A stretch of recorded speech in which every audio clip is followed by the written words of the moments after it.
Goma, a city on the edge of hope, is once again shrouded in darkness. The vibrant streets, once teeming with life and laughter, are now eerily silent, patrolled by armed rebels. The whir of bullets has replaced the melodies of daily life. On January 29, 2025, M23 rebels, a ruthless force fueled by external agendas, seized control of this strategic city in the Democratic Republic of Congo. This is not just a territorial conquest, it is the brutal subjugation of a people yearning for peace. The situation is dire. Fear hangs heavy in the air, a suffocating blanket stifling any semblance of normalcy. Families huddle in their homes, terrified of the unknown that lurks beyond their doorsteps. The rule of law has crumbled, replaced by the arbitrary dictates of armed militants. The once bustling markets, the heart of Goma's economic lifeblood, are deserted. The airport, a lifeline connecting Goma to the outside world, is now under the control of the M23. Essential supplies dwindle with each passing hour. Food, water, medicine, the very essentials of life, are becoming scarce, their prices skyrocketing beyond the reach of ordinary citizens already grappling with poverty. The city's infrastructure, already fragile, is collapsing under the weight of conflict. Electricity flickers and dies, plunging homes and hospitals into darkness. The echoes of gunfire, a terrifying symphony of chaos, reverberate through the empty streets of Goma. It is a stark reminder of the fragility of peace and the devastating consequences of unchecked aggression. The people of Goma, resilient and hopeful despite years of enduring conflict, are once again caught in a maelstrom not of their making.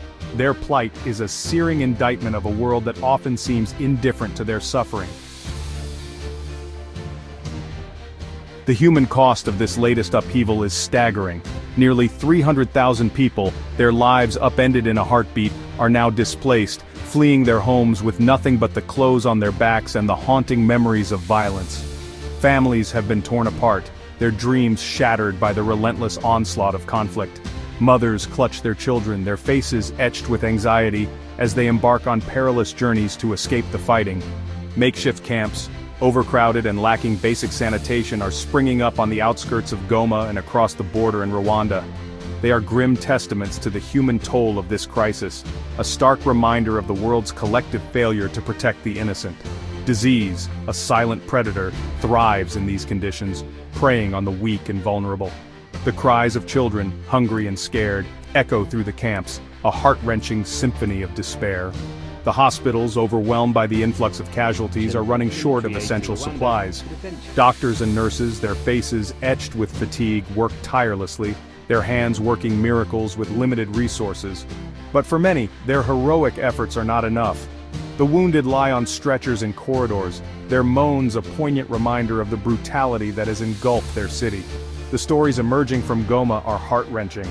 Tales of unimaginable loss, of families torn apart, of lives shattered by the senseless violence. The world cannot remain silent in the face of such suffering. We must listen to the cries of the Congolese people, amplify their voices and demand an end to the bloodshed. This is not the first time Goma has been caught in the crosshairs of conflict. The M23, a rebel group composed primarily of Congolese Tutsis, has been a thorn in the side of the DRC for over a decade. In 2012, they seized control of Goma, plunging the city into a similar abyss of violence and displacement.